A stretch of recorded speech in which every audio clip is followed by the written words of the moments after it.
And I will not give one penny to any school that has a vaccine mandate or a mask mandate. Paris Olympics will come to America when we host the Los Angeles Olympics. But I got them both, and you're going to have a lot of fun with it, I hope. Harris is a radical trans activist, and she is the candidate of letting men beat up women, and then your governor ought to get off his ass and do something about it.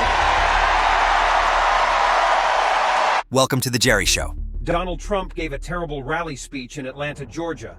So poor that Fox News cut away as he was entering the second hour of the address, and so bad that some Republicans in Georgia think it may have cost them the state, referring to the speech as insane, which we will discuss in more detail later. Above all, Trump is glitching more and more often, to the extent that I can understand his fear. Debate Kamala Harris, since so few people pay attention to these pointless demonstrations, away from the acolytes and observers who are merely inquisitive about the situation. However, if Trump begins taking this on a nationwide scale in opposition to Kamala Harris, is going to be quite awful at this place. Trump couldn't say where he was or who the mob was. They should not stop. She said she was endorsing to fund the place and the police, and she said violent mobs. Not good. This guy is really not well. Another terrible glitch. No, I am for him. I'm for him for a small slice is a slice. But you want to have gas-propelled cars. You want to have hybrids. You want to have every kind of a car imaginable. They want to go all electric. And there's no way you can ever look. You want hybrids, and I'm all for a tiny slice being just that. A slice. It doesn't sound like the green technology that I've been reading a lot about lately. The most heinous part of this speech may have been when Donald Trump complimented Vladimir Putin rather than Joe Biden for the prisoner exchange that liberated the American detainees in Russia. No, it's terrible. You know, by the way, I'd like to congratulate Vladimir Putin for having made yet another great deal. Did you see the deal we made? Now, look, we want to get people in. You know, we got 59 hostages. I never paid anything. By the way, that is untrue. Regarding his own history of hostage-taking, Trump is lying. He has traded American captives for prisoners. Did so several times while serving as president. It follows that you lie at the beginning. Then you begin raving about dictators. They released some of the greatest killers anywhere in the world. Some of the most evil killers they got, and we got our people back, but boy, we make some horrible, horrible deals, and it's nice to say we got them back, but does that set a bad precedent, Bert, right? One may argue that Trump established the standard.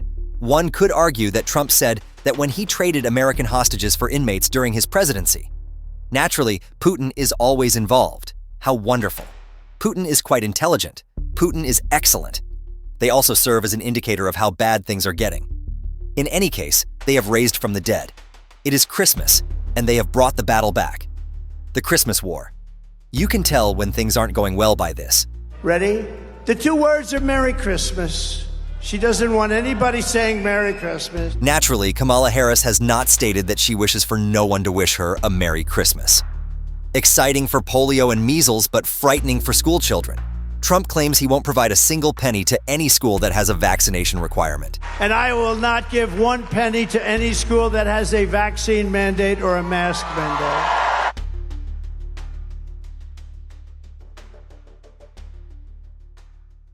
Naturally, there is a list of vaccinations that are necessary to attend any public school. But wouldn't that ruin public education, Mr. Trump, sir? Yes, it would, in fact.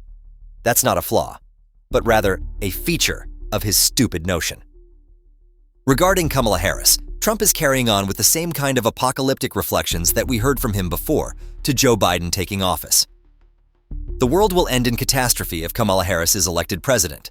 Kamala Harris gets in, the travesty that is taking place at the Paris Olympics will come to America when we host the Los Angeles Olympics.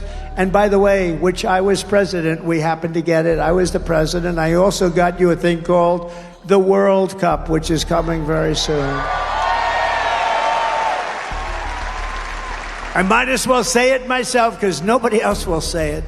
But I got them both, and you're going to have a lot of fun with it, I hope.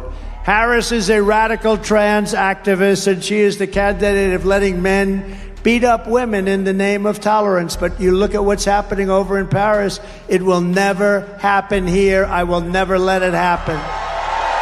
Let's start by discussing a few topics before moving on to what Trump is talking about.